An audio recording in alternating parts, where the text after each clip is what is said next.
വയനാട് മാനന്തവാടി പുതുശ്ശേരിയിൽ കടുവ ആക്രമണത്തിൽ മരിച്ച കർഷകന്റെ കുടുംബത്തിന് 10 ലക്ഷം ധനസഹായം നൽകും. കാർഷിക കടങ്ങൾ എഴുതിത്തള്ളാനും കുടുംബത്തിൽ ഒരാൾക്ക് താൽക്കാലിക ജോലി നൽകാനും തീരുമാനമായി. മാനന്തവാടി താലൂക്ക് ഓഫീസിൽ ജില്ലാ കളക്ടർ എ ഗീതയുടെ അധ്യക്ഷതയിലാണ് ചർച്ച നടത്തിയത്. തോമസിന്റെ മൃതദേഹം നാളെ സംസ്കരിക്കും. അതേസമയം 30-അംഗ ദൌത്യ സംഘത്തിന്റെ നേതൃത്വത്തിൽ കടുവയ്ക്കായി തെരച്ചിൽ ഇപ്പോഴും തുടരുകയാണ്. രതീഷ് വാസുദേവൻ ചേരുന്നുണ്ട്. രതീഷ്, ഈ ധനസഹായത്തിന്റെ കാര്യത്തിൽ തീരുമാനമെടുത്തിരിക്കുന്നു. എന്തൊക്കെയാണ് മറ്റു വിഷയങ്ങളിൽ ഇന്ന് ചർച്ച നടന്നത്? വിവരങ്ങൾ.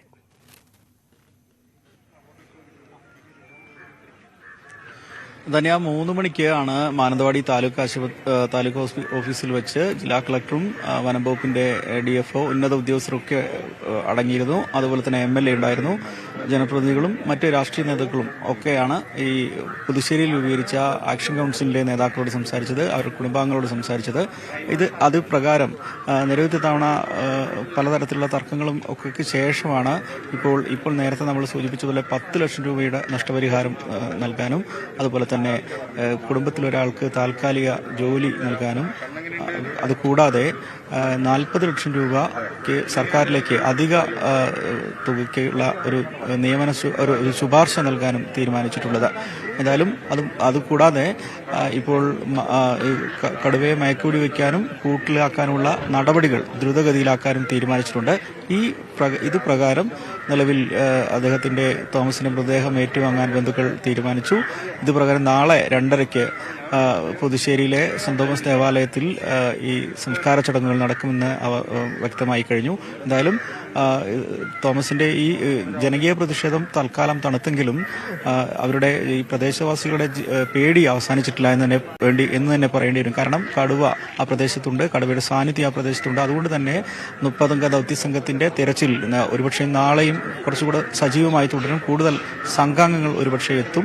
എന്തായാലും ഇന്ന് ദൌത്യസംഘത്തിന്റെ തിരച്ചിൽ അല്പസമയങ്ങൾക്കുള്ളിൽ അവസാനിപ്പിച്ചാലും നാളെ വീണ്ടും തെരച്ചിൽ സജീവമായി തുടരാനുമാണ് തീരുമാനിച്ചിട്ടുള്ളത്. എന്തായാലും വലിയ പ്രതിഷേധമായിരുന്നു ഇത് സംബന്ധിച്ച് ഉണ്ടായിരുന്നത്. കാരണം ഇന്ന് UDF BJP ഉൾപ്പെടെ നടത്തിയ ഹർത്താൽ ഉൾപ്പെടെ പൂർണ്ണമായിരുന്നു. എന്തായാലും താൽക്കാലികമായി ആ പ്രശ്നം അവസാനിച്ചു. എന്നാൽ നാളെ കടുവയെ പിടിക്കുന്ന ദൌത്യസംഘത്തിന്റെ പ്രവർത്തനം വീണ്ടും തുടരും. ധന്യ. പാലക്കാട് ധോണിയിൽ ജനങ്ങളെ ഭീതിയിലാക്കിയും കൃഷി നശിപ്പിച്ചും PT-7 ഉൾപ്പെടെയുള്ള കാട്ടാനക്കൂട്ടം ജനവാസ മേഖലയിൽ തുടരുന്നു.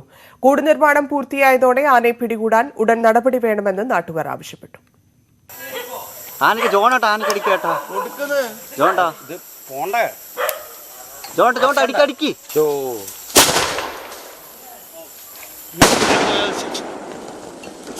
പതിവ് പോലെ ഇന്നലെ രാത്രിയും PT-7 ഇറങ്ങി. ഒപ്പം 2 കാട്ടാനകളും. ആനക്കൂട്ടം ഈ മേഖലയിലെ നെൽകൃഷി നശിപ്പിച്ചിട്ടുണ്ട്. ജനങ്ങൾ ഭീതിയിലാണ്. ഇവിടെ ഇന്നലെ കാലത്ത് പോലെ 7 മണിയാകുമ്പോൾ ഇതിൽ കൂടെ ആന പോയിരിക്കുകയാണ്. ഇത് ഒത്തിരി അത് അവിടെ കേട് വരുത്തിയിട്ടുണ്ട് നെല്ല്. ഞങ്ങൾ എങ്ങനെ ജീവിക്കും ഇവിടെ? ഈ ആനന്റെ ശല്യം കൊണ്ട് ഒരുപാട് ആൾക്കാർ കൃഷി ചെയ്യാതെ കിടക്കുന്നുണ്ട്. ഈ ചെയ്തവർക്ക് ഇത്രയും ബുദ്ധിമുട്ട്, എത്ര കഷ്ടപ്പെട്ടിട്ടാണ് ഇത്രയൊക്കെ ചെയ്യുന്നത്. ഈ കഴിഞ്ഞ ദിവസം രാത്രി എനിക്ക് പെട്ടെന്ന് വയ്യാതെയായി.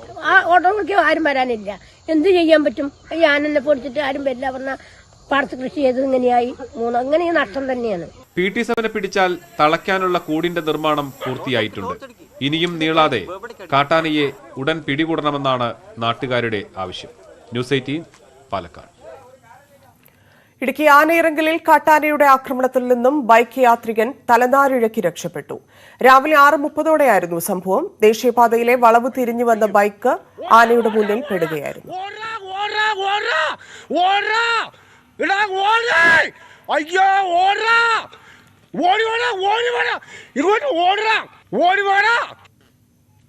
ആനയിറങ്ങൽ മെയിൻ റോഡിൽ നിൽക്കും സാർ.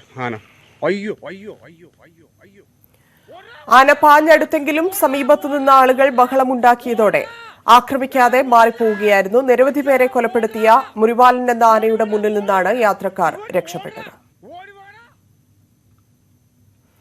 കളമശ്ശേരിയിൽ വീണ്ടും ഭക്ഷ്യസുരക്ഷാ റെയ്ഡ്. നഗരസഭയ്ക്ക് സമീപം പ്രവർത്തിച്ചുകൊണ്ടിരുന്ന അധോലോകം ഈറ്റിലം എന്ന ഹോട്ടൽ ലൈസൻസ് ഇല്ലെന്ന് കണ്ടെത്തിയതിനെ തുടർന്ന് പൂട്ടിച്ചു.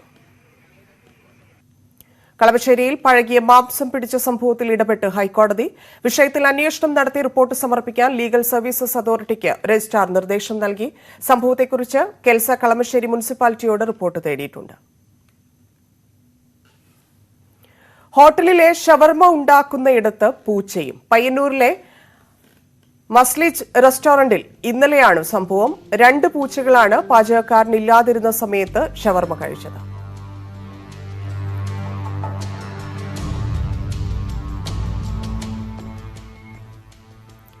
പൂച്ച കയറിയതിന് പിന്നാലെ ഷവർമ നശിപ്പിച്ചതായി ഹോട്ടലുടമ വ്യക്തമാക്കി. ശുചീകരണ പ്രവർത്തനങ്ങൾ പൂർത്തിയാക്കുന്നതുവരെ ഹോട്ടൽ അടച്ചിടാൻ നഗരസഭ ആരോഗ്യ വിഭാഗം നിർദ്ദേശം നൽകി. അതേസമയം സ്ഥലത്ത് പരിശോധന നടത്തിയതായും 3 ദിവസത്തിനകം ശുചിത്വം ഉറപ്പാക്കുമെന്ന് നിർദ്ദേശിച്ചതായും നഗരസഭ ആരോഗ്യ വിഭാഗം വ്യക്തമാക്കി. നിലവിലുള്ള അപാകതകൾ പരിഹരിച്ച് മാത്രമേ ഹോട്ടൽ തുറന്നു പ്രവർത്തിക്കാൻ അനുവദിക്കുകയുള്ളൂ എന്ന് നഗരസഭ ഹെൽത്ത് ഇൻസ്പെക്ടർ അറിയിച്ചു. അത് അശ്രദ്ധയിൽ പറ്റിയതാണ് എന്നാണ് ഒരിടത്ത് അന്വേഷിച്ച് പറഞ്ഞു കഴിയത്. നമ്മളേതായാലും സ്ഥാപനം അടച്ചാൽ നിർദ്ദേശിച്ചിട്ടുണ്ട്. എല്ലാം ക്ലീൻ ചെയ്ത് ഈ ഷവർമ കൊടുക്കുന്ന സ്ഥലമൊക്കെ ചില്ല് കൊണ്ട് മറച്ച് പുറത്തുനിന്ന് ഇതുപോലൊരു അനുഭവം ഇനി ഉണ്ടാവാതിരിക്കാനുള്ള മുൻകരുതൽ എടുക്കാൻ നിർദ്ദേശിച്ചിട്ടുണ്ട്. ഇതൊക്കെ കഴിഞ്ഞ് ഒരു പരിശോധന നടത്തിയ ശേഷം മാത്രമാണ് സ്ഥാപനം തുറന്ന് പ്രവർത്തിക്കാൻ അനുവദിക്കുന്നത്. നിയമപരമായിട്ടുള്ള നടപടികൾ തീർച്ചയായും ഉണ്ടാവും. ഇപ്പം 3 ദിവസമാണ് പറഞ്ഞത്. 3 ദിവസം കൊണ്ട് അവർ ചെയ്തിട്ട് നോക്കിയിട്ട് നമുക്ക് തുറക്കാൻ അനുവദിക്കും. ആലപ്പുഴ CPM-ലെ പ്രശ്നങ്ങൾ പരിശോധിക്കുമെന്ന് CPM സംസ്ഥാന സെക്രട്ടറി MV ഗോവിന്ദൻ. ആലപ്പുഴയല്ല, എവിടെയായാലും സംഘടനാപരമായി പരിശോധിക്കേണ്ടത് പരിശോധിക്കും. പ്രശ്നങ്ങൾ പരിഹരിച്ച് മുന്നോട്ടു പോകും. ജനങ്ങൾക്ക് അന്യമായ ഒന്നും പാർട്ടി അംഗീകരിക്കില്ല. തെറ്റായ ഒരു പ്രവണതയ്ക്കും പാർട്ടി കൂട്ടുനിൽക്കില്ലെന്നും MV ഗോവിന്ദൻ. ആലപ്പുഴ ജില്ലയിലായാലും ഏത് ജില്ലയിലായാലും പാർട്ടി സംഘടനാപരമായി പരിശോധിക്കേണ്ടതെല്ലാം കൃത്യമായിട്ട് പരിശോധിച്ച് പോകുന്ന നില സ്വീകരിക്കും. അതിൽ ഏത് ജില്ലക്കും ഒഴിവില്ല, എല്ലാ ജില്ലക്കും ബാധകമാണ്. അങ്ങനെ പ്രത്യേക സാഹചര്യങ്ങൾ ചില പ്രശ്നങ്ങൾ ഉണ്ടാകുന്നുണ്ട്. ആ പ്രശ്നങ്ങളെ കൃത്യമായിട്ട് കണ്ട് പരിശോധിച്ച് പോകുക എന്നുള്ളത് തന്നെയാണ് പറഞ്ഞത്. അതുകൊണ്ട് നിങ്ങൾ ഉത്കണ്ഠപ്പെടുകയൊന്നും വേണ്ട, ആശങ്കപ്പെടുകയൊന്നും വേണ്ട. കൃത്യമായിട്ട് നിലപാട് സ്വീകരിച്ച് പാർട്ടി മുന്നോട്ടേക്ക് പോകും. ഇപ്പോൾ വയനാട് ജില്ലാ കളക്ടർ മാധ്യമങ്ങളെ കാണുന്നു. തത്സമയം സ്കീമിൽ ജോലി സ്ഥിരമായി കിട്ടണമെങ്കിൽ അത് ക്യാബിനറ്റ് ഡിസിഷൻ ആവശ്യമാണ്. അത് ശുപാർശ ചെയ്യാമെന്നുള്ളതാണ് നമ്മൾ എടുത്തിരിക്കുന്ന നിലപാട്. കാർഷിക ലോണും സംബന്ധിച്ച് നമുക്കത് റൈറ്റ് ഓഫിന്, അതായത് വകുപ്പ് മുഖാന്തരം തന്നെ എടുത്തിട്ട് നമുക്കത് ഗവൺമെൻറ് ടേക്കപ്പ് ചെയ്യാമെന്നുള്ളതും നമ്മൾ സമ്മതിച്ചിട്ടുള്ള കാര്യമാണ്. കോമ്പൻസേഷനെ സംബന്ധിച്ചിടത്തോളം നമുക്ക് ഇപ്പം കൊടുക്കാൻ പറ്റുന്നത് പരമാവധി 10 ലക്ഷം രൂപയാണ്. അത് നമ്മൾ ഇന്ന് നാളെയായിട്ട് കൊടുക്കും എന്നുള്ള വാഗ്ദാനം കൊടുത്തിട്ടുണ്ട്. ബിഫോർ ഉച്ചയ്ക്ക് മുമ്പായിട്ട് ഇന്ന് 5 lakhs ഓൾറെഡി ഞങ്ങൾക്ക് ചെക്ക് ഉണ്ടായിരുന്നു. അടുത്ത് നാളെ അതും ബാക്കിയും കൂടെ കൊടുക്കാമെന്നുള്ളതാണ്. ബാക്കി വരുന്ന 40 lakhs എന്ന് പറയുന്നത് ഞങ്ങൾ ശുപാർശ ചെയ്യാം എന്നുള്ള ഇതിലാണ്. പിന്നെ CMDRF-ൽ കൊടുക്കാൻ ഇത് ഇങ്ങനെ ആവശ്യം ഉന്നയിച്ചതും അത് കൊടുക്കേണ്ടതാണെന്നുള്ള രീതിയിൽ ശുപാർശ ചെയ്യാമെന്നാണ് നമ്മളിപ്പോൾ തീരുമാനമായത്. അതിൻ്റെ ബേസിസിൽ അവരിപ്പം ബോഡി ഏറ്റുവാങ്ങാമെന്നാണ് പറഞ്ഞിരിക്കുന്നത്.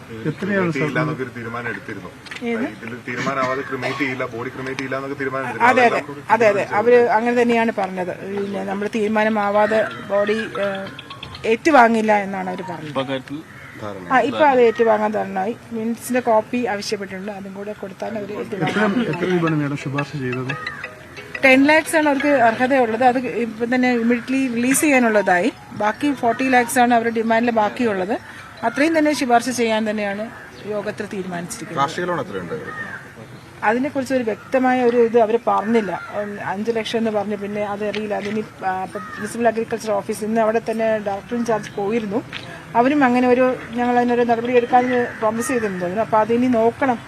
ഗവൺമെന്റ് കാർഷിക ലോണാണെങ്കിൽ നമുക്ക് എഴുതി തള്ളാൻ പറ്റുള്ളൂ. അത് എത്രത്തോളം ഉണ്ടെന്ന് നോക്കിയിട്ട് നമുക്കത് റൈറ്റ് ഓഫ് ചെയ്യുന്ന പ്രപ്പോസൽ കൊടുക്കാം. മറ്റ് ലോണുകളുടെ കാര്യത്തിലും തീരുമാനമായിട്ടുണ്ട്. മറ്റ് ലോൺ എന്ന് പറയുന്നത് ഒരു എഡ്യൂക്കേഷൻ ലോണിന്റെ കാര്യം പറഞ്ഞു. പക്ഷെ അത് ബാങ്കിൽ നിന്ന് വാങ്ങുന്നതാണ്. അപ്പോൾ എനിക്കത് റൈറ്റ് ഓഫ് ചെയ്യാന്നുള്ള പറയാനുള്ള ഒരു അധികാരമില്ല. ബാങ്കിന് നമ്മൾ തീർച്ചയായിട്ടും ഒരു കമ്പാഷനേറ്റ് ഗ്രൗണ്ട്സിൽ ഇത് കൺസിഡർ ചെയ്യാൻ റെക്കമെൻഡ് ചെയ്യാൻ മാത്രമേ പറ്റുള്ളൂ. കാർഷിക ലോൺ, ഗവൺമെന്റ് കാർഷിക ലോൺ മാത്രമാണ് നമുക്ക് ഗ്യാരണ്ടി ചെയ്ത് പറയാൻ പറ്റുന്നത്. ഈ ധാരണ എല്ലാം അവർ അംഗീകരിച്ചിട്ടാണ്.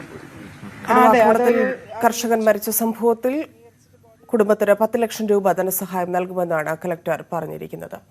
ആലപ്പുഴയിൽ ലഹരിക്കടത്ത് സംഘവുമായുള്ള CPM ബന്ധത്തിന്റെ കൂടുതൽ തെളിവുകൾ ന്യൂസ് 18-ന്. 1/2 കോടിയുടെ ലഹരിക്കടത്ത് കേസിൽ അറസ്റ്റിലായ ഡിവൈഎഫ്ഐ ആലുശ്ശേരി മേഖലാ വൈസ് പ്രസിഡന്റ് വിജയകൃഷ്ണൻ അടക്കം 5 പ്രതികളെ ജാമ്യത്തിലിറക്കിയത് CPM പ്രാദേശിക നേതാക്കളാണ്. വിജയകൃഷ്ണനെ മുഖ്യപ്രതിയാക്കി പോലീസ് കുറ്റപത്രം സമർപ്പിച്ചിട്ടും നടപടിയെടുക്കാതെ സംരക്ഷണമൊരുക്കുകയാണ് CPM-ഉം ഡിവൈഎഫ്ഐയും.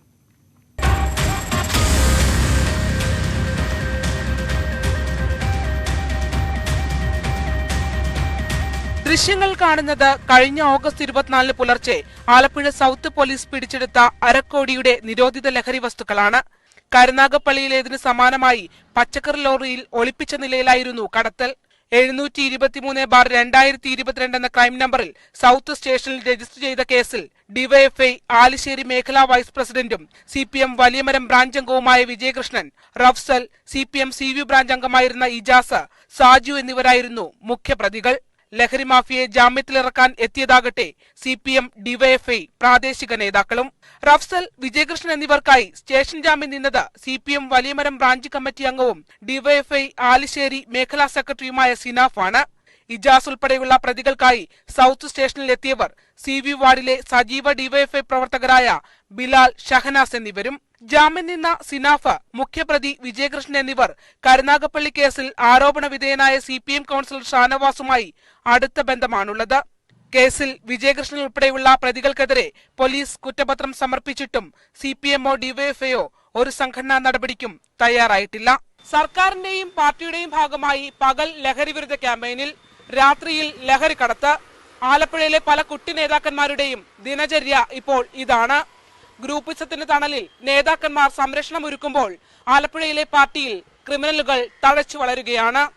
ക്യാമറമാൻ പ്രശാന്ത് മംഗലശ്ശേരിക്കൊപ്പം ആലപ്പുഴയിൽ നിന്നും ശരണ്യ സ്നേഹജൻ, ന്യൂസ് 18.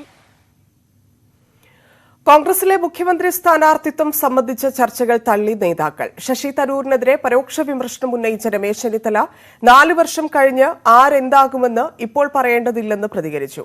ആരെങ്കിലും കോട്ട് തയ്ച്ചു വെച്ചിട്ടുണ്ടെങ്കിൽ അത് അങ്ങ് ഊരിവെക്കണമെന്നും ചെന്നിത്തല പറഞ്ഞു. നേതാക്കൾ കാര്യങ്ങൾ പരസ്യമായി പറയുന്നത് അവസാനിപ്പിക്കണമെന്ന് AICC general secretary KC Venugopal ആവശ്യപ്പെട്ടു. പാർട്ടിക്കുള്ളിൽ ചർച്ചയ്ക്ക് അവസരമുള്ള പാർട്ടിയാണ് കോൺഗ്രസ് എന്നും KC വേണുഗോപാൽ പറഞ്ഞു. സ്ഥാനാർത്ഥിത്വം തീരുമാനിക്കേണ്ടത് ഹൈക്കമാൻഡാണെന്ന് K മുരളീധരൻ പ്രതികരിച്ചു. അതേസമയം മുഖ്യമന്ത്രി സ്ഥാനാർത്ഥിത്വവുമായി ബന്ധപ്പെട്ട പ്രസ്താവന വിവാദമാക്കേണ്ടതില്ലെന്ന് ശശി തരൂർ ആവർത്തിച്ചു. താൽപര്യമുണ്ടോ എന്ന ചോദ്യത്തിന് ഉണ്ട് എന്ന് പറയുക മാത്രമാണ് ചെയ്തത്. ഇക്കാര്യത്തിൽ തീരുമാനമെടുക്കേണ്ടത് പാർട്ടിയും ജനങ്ങളുമാണെന്നും ശശി തരൂർ. മലബാർ പര്യടനം തുടരുന്ന ശശി തരൂരിനെ സ്വാഗതം ചെയ്ത സമസ്തയും KNM-ഉം. കോൺഗ്രസിനെ ശക്തിപ്പെടുത്താനുള്ള പ്രവർത്തനമാണ് ശശി തരൂരിന്റേതെന്ന് സമസ്ത അധ്യക്ഷൻ ജിഫ്രി മുത്തുക്കോയ തങ്ങൾ പറഞ്ഞു. തരൂരിന്റെ വ്യക്തിത്വവും പ്രാപ്തിയും എല്ലാവർക്കും അറിയുന്ന കാര്യമാണെന്ന് KNM അധ്യക്ഷൻ TP അബ്ദുള്ളക്കോയ മദനി ചൂണ്ടിക്കാട്ടി.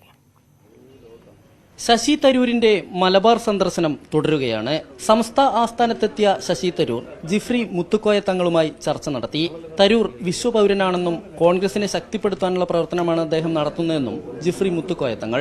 ശശി തരൂരിനെ പോലുള്ളവർ ഒരു വിശ്വപൗരന്മാരാണല്ലോ. കോൺഗ്രസിനെ ശക്തിപ്പെടുത്താനുള്ള ഒരു ശക്തമായ പ്രകടനമാണ്, പര്യാടനമാണ് മുമ്പിൽ നടത്തുന്നത്. KNM ആസ്ഥാനത്തെത്തിയ തരൂർ മുജാഹിദ് നേതാക്കളുമായും കൂടിക്കാഴ്ച നടത്തി. തരൂർ കഴിവും പ്രാപ്തിയുമുള്ള നേതാവാണെന്ന് TP അബ്ദുള്ളക്കോയ മദനി.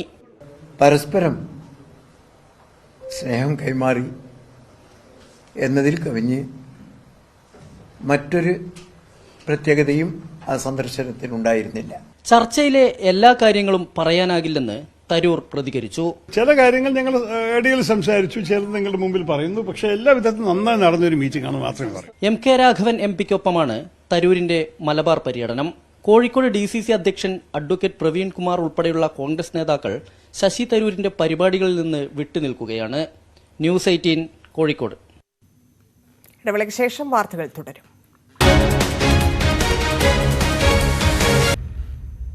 നാളെ മകരവിളക്ക്, സന്നിധാനമൊരുങ്ങി.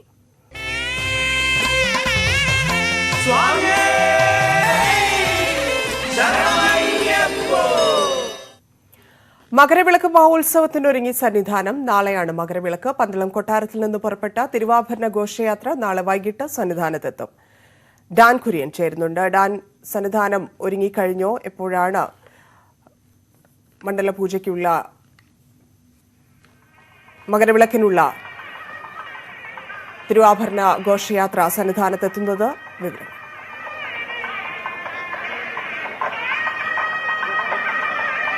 തന്നെ ഒരുക്കങ്ങളെല്ലാം പൂർത്തിയായി കഴിഞ്ഞിരിക്കുന്നു. സന്നിധാനത്ത് നാളെ വൈകുന്നേരം 5:30 പന്തളത്ത് നിന്ന് പുറപ്പെട്ട തിരുവാഭരണ ഘോഷയാത്ര അത് ശരംകുത്തിയിൽ വെച്ച് ദേവസ്വം ബോർഡ് ഭാരവാഹികൾ ചേർന്ന് സ്വീകരിക്കും. അതിനുശേഷം 6:30 സന്നിധാനത്തേക്ക് തിരുവാഭരണ ഘോഷയാത്ര എത്തും. ആഘോഷപൂർവ്വമായ ചടങ്ങുകളോടെയായിരിക്കും ഘോഷയാത്ര ഇവിടെ സ്വീകരിക്കുക. 6:30 ദീപാരാധന നടക്കും. അതായത് ഈ തിരുവാഭരണം അയ്യപ്പന്റെ വിഗ്രഹത്തിൽ ചാർത്തിക്കൊണ്ടുള്ള ദീപാരാധനയായിരിക്കും നടക്കുക. അതിന് പിന്നാലെയാകും ഏവരും കാത്തിരിക്കുന്ന മകരജ്യോതി ദർശനം. 8:45 ഈ ദീപാരാധനയ്ക്ക് ശേഷമുള്ള മകരസംക്രമ പൂജ നടക്കുക. എന്തായാലും പ്രധാന ചടങ്ങുകൾ അതോടെ പൂർത്തിയാകും. ഏതാണ്ട് 80,000-ലധികം ആളുകൾ ഇന്ന് വൈകിട്ട് മാത്രം സന്നിധാനത്ത് ക്യാമ്പ് ചെയ്യും എന്നാണ് ഏകദേശ വിലയിരുത്തൽ. മറ്റു ഒരുക്കങ്ങൾ പൂർത്തിയായിരിക്കുന്നു. 3000-ലധികം ഉദ്യോഗസ്ഥരാണ് സുരക്ഷ ഒരുക്കുന്നതിന്റെ ഭാഗമായി 12 സെക്ടറുകളിലായി നിയോഗിക്കപ്പെട്ടിരിക്കുന്നത്. ക്രമസമാധാന ചുമതലയുള്ള ADGPയുടെ മേൽനോട്ടത്തിൽ 3 SP-മാർ സന്നിധാനത്ത് മാത്രം ക്യാമ്പ് ചെയ്തുകൊണ്ടാണ് ഇവിടുത്തെ ക്രമീകരണങ്ങൾ ഏകോപിപ്പിക്കുന്നത്. അതിനു പുറമെ ദ്രുതകർമ്മ സേന അടക്കമുള്ള കേന്ദ്ര സേനാംഗങ്ങളും എന്ത് സാഹചര്യം ഉണ്ടായാലും നേരിടാൻ സജ്ജരായി രംഗത്തുണ്ട്. എന്തായാലും ഇവിടെ നിന്ന് ഉയരുന്നത് ശരണമന്ത്രങ്ങൾ മാത്രമാണ്. ഏവരും പ്രതീക്ഷയോടെ കാത്തിരിക്കുകയാണ് നാളെ വൈകുന്നേരം ഇതേ സമയത്ത് നടക്കാൻ പോകുന്ന മകരജ്യോതി ദർശനത്തിനായി. ധന്യ. നന്ദി. ഇടവേള.